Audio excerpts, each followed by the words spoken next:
Shrimati Priyanka Chaturvedi. Sir, मैं आपका धन्यवाद व्यक्त करना चाहती हूँ। आपने एक इम्पॉर्टेंट मोशन ऑफ थैंक्स में मुझे भागीदारी लेने का मौका दिया। सर, सबसे पहले मैं अपना जो 5 मिनट का भाषण है वो मैं जो उत्तर प्रदेश में प्रयागराज में जो भक्त हैं, जो श्रद्धालु हैं, उनकी भगदड़ में मौत हो गई है, उनको अपनी श्रद्धांजलि अर्पित करना चाहूँगी। मैं अपनी संवेदनाएं उनके परिवार के साथ व्यक्त करना चाहूँगी। कितने लोग हैं हमें पता नहीं है, पर ये खबर ज़रूर है कि हज़ारों की तादाद में लोग गायब हैं, उनके नाम अभी मिसिंग में हैं। उम्मीद करती हूँ उत्तर प्रदेश सरकार लिस्ट साझा करेगी, जो 30 नाम हैं वो 30 नाम भी जनता के सामने लेकर आएगी। और सारे श्रद्धालुओं को मैं अपना नमन व्यक्त करना चाहती हूँ। सर, उत्तर प्रदेश के साथ साथ राष्ट्रपति के अभिभाषण में सारी चीज़ों की बात हुई थी, क्योंकि सीबीआई, ईडी, इनकम टैक्स को लेकर बहुत सारी चिंताएं व्यक्त की गई हैं। अब उसके साथ साथ एक और नाम जुड़ गया है, वो है इलेक्शन कमीशन का। मैं चिंता व्यक्त कर रही हूँ, मैं कोई आरोप नहीं लगा रही हूँ, क्योंकि यह हमारे प्रजातंत्र और इलेक्ट्रल डेमोक्रेसी का एक बहुत महत्वपूर्ण अंग है और आने वाली सदियां हमें कभी माफ़ नहीं करेंगी अगर हम पार्लियामेंट में इसकी चर्चा ना करें। और क्योंकि जनता के मन में ये शक है, मैं महाराष्ट्र से आती हूँ और हर जनता के मन में ये शक है कि जिस तरीके से चुनाव नतीजे लोकसभा से लेकर विधानसभा में आए, उसमें कितना अंतर है वोटर्स का, वोटिंग परसेंटेज का और वोटर एडिशन का। सर, मैं बस कुछ आंकड़े देना चाहती हूँ। 72 लाख रजिस्टर्ड वोटर्स थे, जो नए वोटर्स 5 महीने में लोकसभा में जिन्होंने शायद वोट नहीं किया था, विधानसभा में बाहर निकलकर उन्होंने वोट किया है। 47 लाख वोटर्स ऐसे थे जो न्यूली रजिस्टर्ड थे। और मैं आपको बता दूं, 2019 से लेकर 2024 में करीब 47 लाख ऐड हुए थे। 5 साल में 47 लाख और 5 महीने में 48 लाख वोटर एडिशन हुए हैं। ये गंभीर चर्चा का विषय होना चाहिए, क्योंकि आज सत्ता उनके हाथ में है, कल हमारे हाथ में होगी। अगर मिसयूज होता है इलेक्शन कमीशन या कहीं से भी अंडरमाइन होता है, या हमारी इलेक्ट्रल डेमोक्रेसी पे चोट पहुंचती है। सर, एक तो हमने सभी ने साईं बाबा जी की कृपा सबने देखी है, मिरेकल्स देखे हैं, शिरडी का नाम देश क्या दुनिया में सब जाना जाता है। पर इलेक्शन कमीशन के माध्यम से, मैं इलेक्शन कमीशन को दोष नहीं दे रही हूँ, क्योंकि न्यू वोटर रजिस्ट्रेशन हुए हैं, एक ही बिल्डिंग में 7000 वोटर रजिस्टर हो जाते हैं। वो कहाँ से आए, कैसे आए, किसने उसका वेरिफिकेशन किया, ये गंभीर चर्चा का विषय है।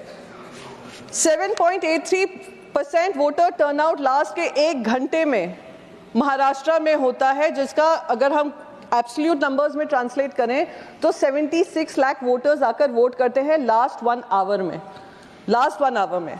तो ये सारी चर्चा का विषय होना चाहिए। सर, जो माननीय राष्ट्रपति हैं, उन्होंने पुणे और ठाणे मेट्रो स्टेशन के बारे में बात की, जो महाराष्ट्र के इम्पोर्टेंट 2 प्रोजेक्ट्स हैं।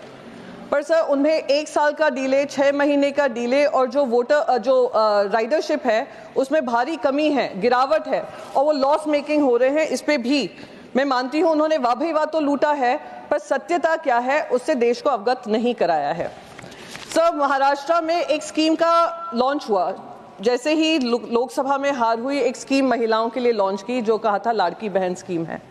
उसमें खुले हाथ से सारी महिलाओं को, जिसने अपना नाम डाला था, उन सबको जो पैसा प्रॉमिस किया था वो उनको दिया है। जैसे ही इनकी सरकार बनी है, अब ये 60 लाख महिलाओं का नाम काटने की होड़ में लगे हुए हैं।